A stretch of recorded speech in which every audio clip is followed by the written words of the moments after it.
Start. أعوذ بالله من الشيطان الرجيم بسم الله الرحمن الرحيم وَلَقَدْ كَرَّمْنَا بَنِي آدَمَ وَحَمَلْنَاهُمْ فِي الْبَرِّ وَالْبَحْرِ وَرَزَقْنَاهُمْ مِنَ الطَّيِّبَاتِ وَفَضَّلْنَاهُمْ عَلَى كَثِيرٍ مِّمَّنْ خَلَقْنَا تَفْضِيلًا۔ یقیناً ہم نے اولاد آدم کو بڑی عزت دی اور انہیں خشکی اور تری کی سواریاں دی اور انہیں پاکیزہ چیزوں کی روزیاں دی اور اپنی بہت سی مخلوق پر انہیں فضیلت عطا فرمائی۔ یہ سورہ بنی اسرائیل کی آیت نمبر 70 ہے۔ پہلا حصہ جو ہے وَلَقَدْ كَرَّمْنَا بَنِي آدَمَ وَحَمَلْنَاهُمْ فِي الْبَرِّ وَالْبَحْرِ، اللہ تعالیٰ کا بہت کرم ہے انسان کے اوپر کہ اللہ تعالیٰ نے اس کو مسجود ملائک بنایا۔ یہاں پہ جو بات کی جا رہی ہے وہ یہ ہے وَلَقَدْ كَرَّمْنَا بَنِي آدَمَ وَحَمَلْنَاهُمْ فِي الْبَرِّ وَالْبَحْرِ، یعنی اس کو ہم نے عزت بھی دی اور خوشی اور تری کی سواریاں دی۔ یہ تو اس وقت کی بات ہے جب نزول قرآن ہو رہا تھا۔ اس وقت بر اور بحر کے اوپر انسان کا اقتدار تھا، لیکن جو جسے کہتے ہیں ہوائی یا فضا، اس میں اس کا اقتدار نہیں تھا۔ لیکن یہ جو سورہ ہے یاسین کی آیت، یہ اس کی تشریح کرتی ہے آیات لہم انا حملنا ذریتہم فی الفلک المشحون، اور ان کے لیے ایک نشانی یہ بھی ہے کہ ہم نے ان کی نسل کو بھری ہوئی کشتی میں سوار کیا۔ وَخَلَقْنَا لَهُم مِّن مِّثْلِهِ مَا يَرْكَبُونَ، اور ان کے لیے ایسی چیزیں، اس جیسی چیزیں پیدا کی جس پر وہ سوار ہوتے، یعنی اس وقت جہاز نہیں تھا، راکٹ نہیں تھا۔ تو اب آئندہ کون کون سی چیزیں اللہ تعالیٰ انسان کو دے گا جس پر انسان سوار ہوگا؟ یہ اللہ کا کرم ہے، اللہ نے انسان کے اوپر یہ کرم کیا ہے۔ کرمنا بنی آدم، اب صرف یہاں تک بھی ذکر کیا گیا، اس کا اگلا حصہ ہے آیت کا وَرَزَقْنَاهُم مِّنَ الطَّيِّبَاتِ، اس کو اختیار دیا بر کے اوپر، بحر کے اوپر، جو کے اوپر، یعنی خشکی، تری اور فضا، ہوا کے اوپر، اور اس کو پھر پیار رزق دیا طیبات۔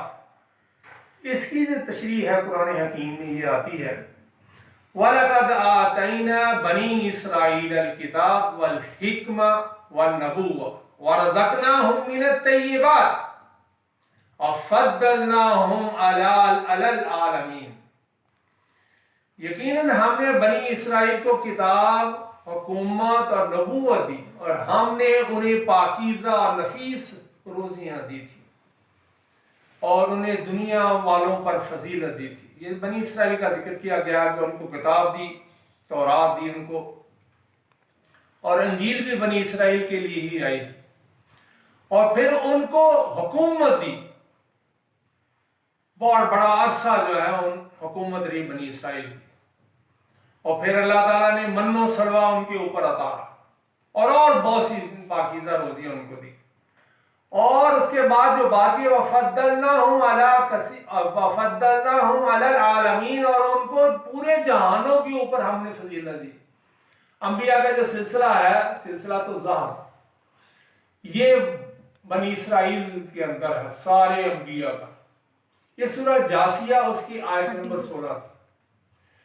اب جب ہم اللہ کا رزق کھائیں تو پھر نبی کریم صلی اللہ علیہ وسلم نے یہ دعا ہمیں بتائی۔ عن ابن عباس قال قال رسول اللہ صلی اللہ علیہ وسلم من اطعم اللہ طعاما فلیقل اللہم بارک لنا فی وارزقنا خیرا منها ومن سقا اللہ لبنا فلیقل اللہم بارک لنا فی وزدنا منه فإني لا أعلم ما يجزى من الطعام والشراب إلا اللبن۔ حضرت عبداللہ بن عباس رضی اللہ تعالیٰ سے روایت ہے کہ رسول اللہ صلی اللہ علیہ وسلم نے فرمایا جیسے اللہ تعالیٰ کوئی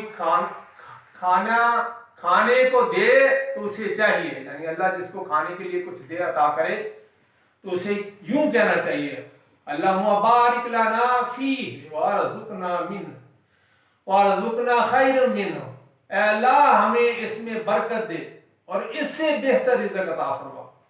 اور جسے اللہ تعالیٰ دودھ پینے کو دے تو اسے یوں کہنا چاہیے اللہم بارک لنا فیہ وزدنا منہ، اے اللہ ہمیں اس میں برکت دے اور زیادہ دے، کیونکہ میں نہیں جانتا کہ دودھ کے علاوہ بھی کوئی چیز غذا اور مشروب دونوں کو فائدہ دیتی ہے۔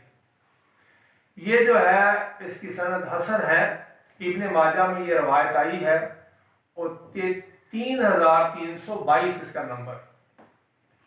یہ نور علی نور کیسے بنتا ہے؟ میں نے آپ کے سامنے قرآن کی آیات سے یہ چیزیں ثابت کی ہیں اور احادیث سے یہ ثابت کی ہیں کہ نور علی نور کس طرح بنتا ہے، اور یہ جو روایت آپ کے سامنے میں لا رہا ہوں یہ تو بہت ہی زبردست ہے۔